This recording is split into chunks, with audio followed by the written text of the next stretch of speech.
Hamas-affiliated Twitch streamer Hasan Piker, famous for his anti-Semitic monologues, has recently electrocuted his own dog Kaya, treating his own hostage much like Hamas treats theirs. Who is this streamer that has a zap spell? This is Hasan, and he is an electro wizard. Anytime his dog moves a zapdometer, he uses a zap spell to counter it. Do you think Hasan should let his dog move while he streams? What did he just do to that dog? And for what? Just standing up? And that's the Democrats' new model for liberal male masculinity? A guy who treats his dog the way Hunter Biden treats his penis? Hasan is clearly reaching for a button. This is the one that people are talking about. It has the capacity to vibrate. What were you reaching for in the clip? What do you think?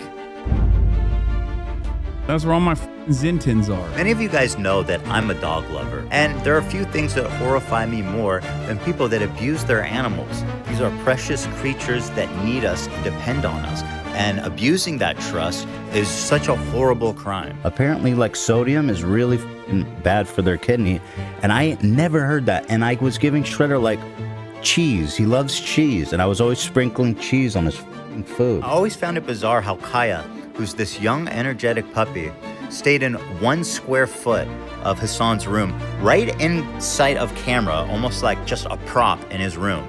Well, now we know why. He's using extreme austerity measures to shock and abuse his animal and then blaming her, getting mad at her for him hurting her. Yes, I saw the Hasan drama. It makes me want to go like this.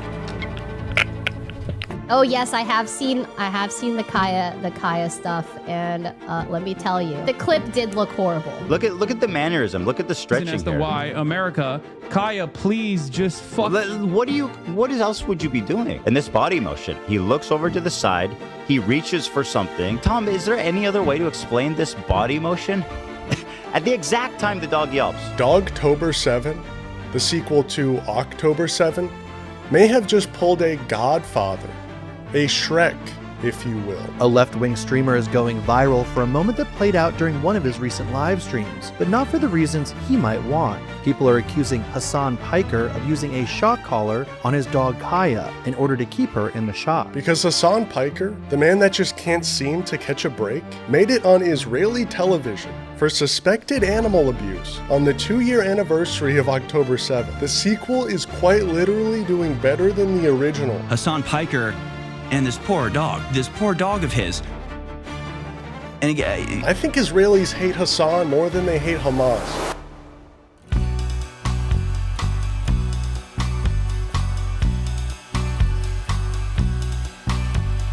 Some people are saying this whole Hasan drama is heavily astroturfed, meant to heighten hysteria around a non-issue to avoid the discussion of a legitimate one. But that's where I beg to differ. I personally think this whole Hasan, Kaya, anti-Zionist, West Hollywood torture chamber drama is of the utmost importance. It even has the potential to become the greatest debate of our generation. I'm afraid it will define us for decades to come. Absolutely nothing more important is happening right now, so I just had to make this video. For the past 5 years or so, Hasan Piker has been responsible for every sinful act committed by an American who is comfortable with the word socialist being somewhat attached to their character. In the last few months, a healthcare exec was assassinated outside his hotel.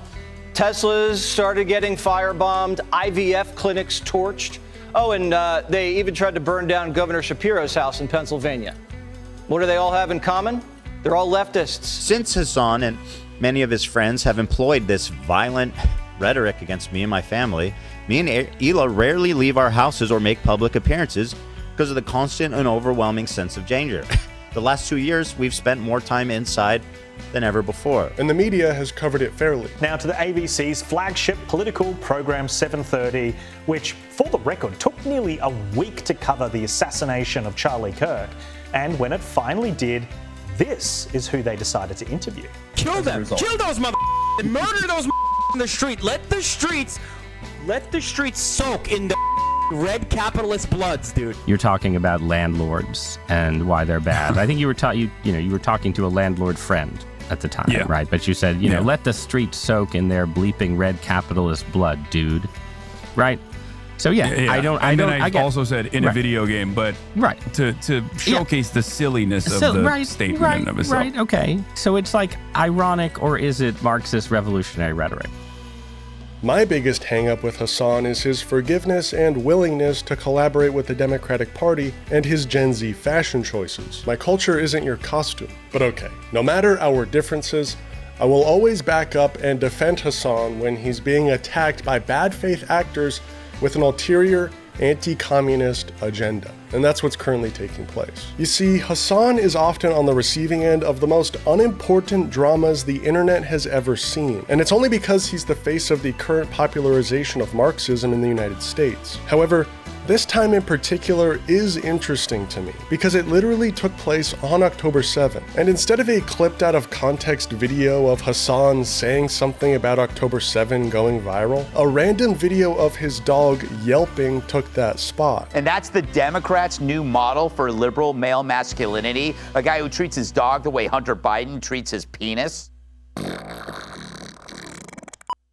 As for the guy who shocked his dog, I believe he has citizenship in Turkey as well as the America. So you know what? I think that he should go to Turkey because we're not going to bend to his needs. But he needs to leave his dog here.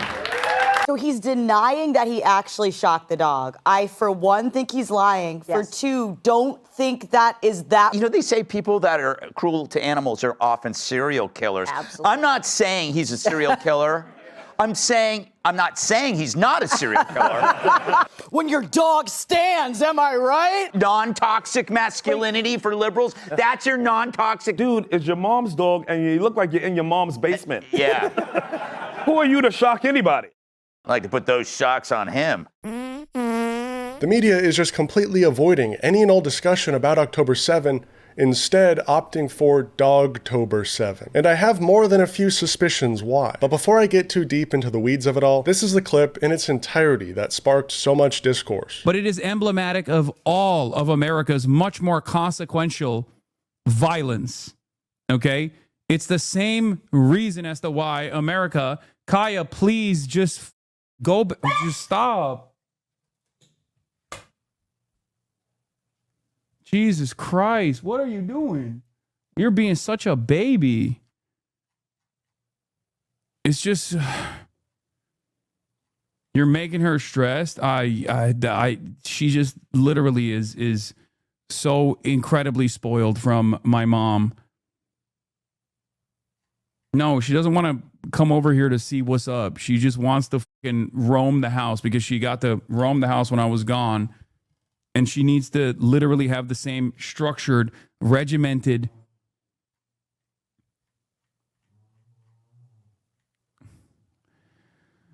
I think that clip went to Trump's big baby desk immediately. I hate everything. I hate everything. I hate everything so much. The reactions to this clip were wild, but personally, I wouldn't say I was that surprised. You see, my uncle always told me that in Turkey, they actually eat dog, so the electrocution was actually a welcome surprise. The backlash to this followed the typical chain of command. First, Destiny picked it up, then LSF, or livestream fails, and then the chronically online Ethan Klein started posting it on his Instagram story. With all that evidence and more coming out, it's pretty hard to deny that Hasan has been abusing his dog for the absolutely vain project of just sitting there in frame for 9 hours straight every day. The funniest part about Ethan Klein getting involved in all of this is that Hasan and Ethan are on the opposite sides of the responsible dog owner spectrum. But because it's Hasan drama, Ethan just had to talk about it no matter its relation to his own life. Well, anyway, Hasan is abusing his dog. And he's not just talking about it, he's straight milking this damn dog. Now, I didn't know dogs had udders in Turkey, maybe that's why they eat them. But Ethan literally dedicated 6 hours to the discussion of a former coworker's treatment of his dog. All right, welcome back, everybody. It's the H3 Show. Coming at you with a special episode here on Wednesday. The date is October 8th, 2025.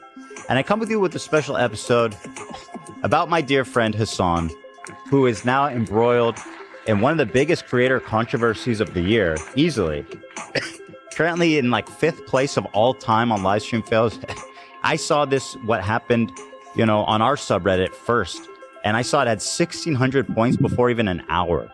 And that's for our medium-sized subreddit, very, very, very active. And so I immediately knew that this was going to be something very compelling. By the way, Tom is here with us. Love Tom. Hello. Feels like Christmas morning, guys. I'm very excited. Just to remind you, Ethan Klein is the same guy that trains his dogs so little that they basically shit all over the house and give his kids Giardia. And I'm not talking about the disease, I'm talking about their babysitter. This stream is probably running on a loop. It is like bookmarked. And like the first person in here is probably fucking creepy Giardia. It's such a sad thing. Like that's terrible. Bro, no offense, but you literally spend all day talking about me on your stream. Which is fine because obviously people don't care about you unless you're shitting on me because your whole community is snark focused. But just to accuse Giardia, Gallia, or anybody. The thing that did surprise me about this story was the sheer amount that it was circulated. It not only made national news in the United States, but Hasan also made it onto Israeli news during an incredibly news-heavy cycle for Israel. I mean, the 2-year anniversary of October 7, ceasefire deals, a summit in Egypt, the flotilla, a lot has been happening. So it's quite obvious that this Hasan dog controversy is being astroturfed as a distraction from one thing: Israel, and specifically their genocide of the Palestinian people and everything relating to it. So here's everything that's taken place regarding Palestine that's been overshadowed by October 7.